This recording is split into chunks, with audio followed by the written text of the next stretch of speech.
Look, let's talk about the Tory leadership, and a simple question for you all at home. Do you care who the next Tory leader is? Of course, remind ourselves, we've got Tom Tugendhat, we've got Priti Patel, Mel Stride, Kemi Badenoch, Robert Jenrick and James Cleverly. They are battling it out. I've got to say, I don't really care who wins the next Tory leadership. And I was thinking, is that bad of me? But get this, a poll came out today saying 62% of people are not bothered either. Are you one of those? Jake Berry, why do you think this is, first and foremost, that no one really cares? Well, it's always the case, actually, if you look back at the polling from Labour leadership elections. When you're in opposition, government in this country is basically designed to make opposition largely irrelevant, and we've got a very split and small opposition at the moment. When you're in opposition, people aren't interested in anything you do, really, until you get nearer to an election. And also, the other thing is, leadership elections are, by their very nature, an internal discussion within a party about what goods it's going to put, who it's going to put in its shop window to try and win the next election. It's only when you get to that point of dressing your shop window and saying, this is the person we think should or could be the next Prime Minister of the United Kingdom, that people start to become interested in it, including the media, who I don't think are giving this much attention, but that isn't unusual. So, par for the course, nothing to see here, no one cares, and that's normal. Do you agree with that? Not really, because when you look at the state of the Tory party now, it's a question of, even in opposition, they're in such disarray and so fractured, they can't even be a functional opposition. And when you look at the kinds of obstacles that the Labour Party has to face now that they're in leadership, it is fertile ground for a unified party to really exploit and magnify every mistake they make. But you will not be able to capitalise on that if you are so fractured. So right now you have a situation where there is no leadership that has the kind of rhetoric or position or platform that unifies the party. Did you take a lot of interest in the Labour Party leadership when Keir Starmer was elected? Yes, I did. Who were the other candidates who stood against him?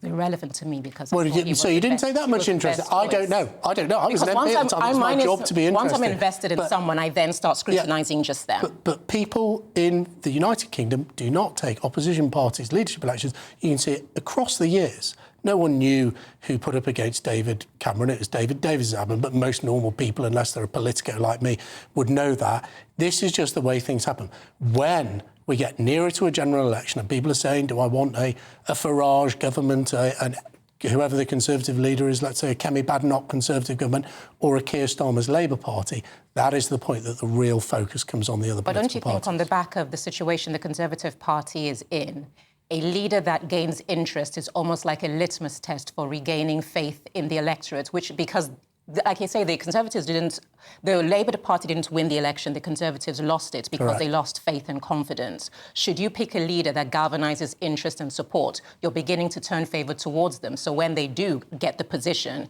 you know that going into a next election, you're in a better position because the country already has interest in you.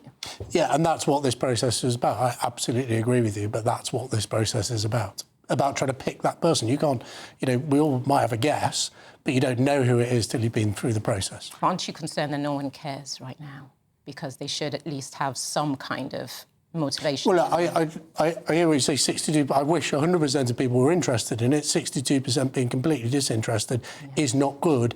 I just make the point, it is normal. Yeah, but I think you're deluding yourself a little bit. Well, you always tell me this, Michelle. I know, I do. I can't, because I just think I can't get my head around how so few Tories seem to understand how bad people who previously voted Tory or lent you your vote in 2019, how bad those people currently feel about the Tory party. And you will dismiss, and you come on my programme and you'll say stuff like, yeah, this should have happened, that should have happened. And people will be screaming at their screen and saying, but you guys didn't do it when you had the chance. And when you say now, oh, yeah, no one cares, and that's just because it's par for the course and how the system is and whatever, I think that you're either not understanding, which I don't think is true, because I think you're a very bright guy, or you're just turning a blind eye to the fact that people have such dislike of the Tories. They lent you their vote, and you just basically scrunched it up, chucked it in their face, and in many cases made their life so much worse when you'd promised to make their life so much better. And they want to see the back of you guys, and they don't care what happens to you. Well, and that's why you're seeing this 62%. We crossed swords, Michelle, on this last time. So I walked away thinking, I wish I'd said this, so let me have a go and say it. Go on. First of all, this is a poll of the public. It's not a poll of Conservative voters. I'm sure if you did a poll of Conservative voters, definitely Conservative members, the interest level would be much, much higher.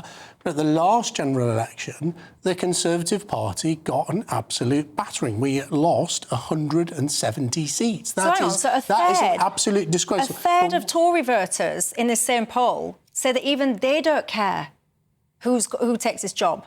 So it's not just broader public. But it means that 2/3 do care. And as I said, it would be much higher. That is significantly higher than 2/3 not caring, is it? The numbers match up quite well. But the job of the new Conservative Party leader, and part of this process, is to step back, say we let the public down badly, we lost the trust of the public. How do we change that? Funnily enough, in a similar way as Keir Starmer did, after the Labour Party had their worst general election result since the 1930s back in 2019 and turned it round in 5 years to put them in an election-winning position. I don't dismiss it at all. The Conservative Party, if it ever wants to be in power again, has got a lot of lessons to learn. We've got a lot of people to say sorry to, and we've got a lot of people to prove to that we are fit to be the next government. And that is the job of the next leader, whoever he or she may be. Well, I was looking at Tom Tugendhat, and I think there's a lot of rhetoric coming out about Nigel Farage at the moment. And I think, obviously, people saw what happened with reform. You got 4 million people voted for reform. You've had all those people popped up at their what they thought was their office at the weekend, calling everyone basically who voted for them racist, fascist, you name it, and so on and so forth. Tom Tugendhat, he made some interesting comments about Nigel Farage. Look. After the attack on those little girls in Southport, Nigel Farage claimed the truth is being withheld from us.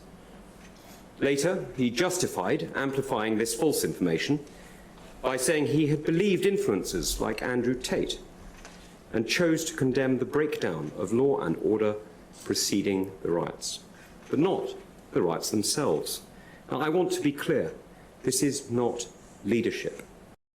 See, many people will think that this kind of attack from people like Tom on Farage, it's kind of coming with an agenda because people are desperately trying to smear reform as much as you can to try and make individuals feel grubby if they want to support them or vote for them. And that's how you then will pull people back to the Tories. But I find this strange because surely you'll pull people back to the Tories not by battering competition, but by being the best that the Tories can be. Correct. If the electoral strategy of the Conservative Party is let's be rude about everyone who voted for reform, it's 1, absolutely idiotic, and 2, bound to fail. So that's not the right strategy. But let's look at what Tom said. So he criticised Nigel Farage for saying the truth, whether the truth is being withheld from the public. He asked that question, didn't he? Well, he did. Now, as a Member of Parliament, Nigel Farage could have phoned the Home Secretary, particularly as a leader of a political party, and said,